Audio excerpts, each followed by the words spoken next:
Kamusta sa lahat mga kaibigan? Ngayon, ipapakita ko kung paano makakuha ng masayang ghast sa Minecraft. Para dito, kakailanganin natin ang tatlong bagay na ito.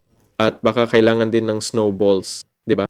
Ganyang ghast makikita sa impyerno, 'di ba? Nandun siya, pwede siyang hanapin, nakahiga lang siya at kailangan siyang kunin. Kailangan ibuhos ang tubig dito at lalabas ang mga berdeng bagay na ito, 'di ba? Para bang lumalaki siya. Para mapabilis ang proseso, maglalagay ako ng tick rate at konting pabilisin ko lang siya. Para, sabi nga, makatipid kayo ng oras at babalik ako.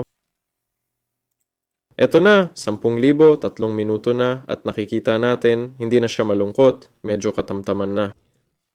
Ngayon magiging masaya na siya, babalik ako sa inyo.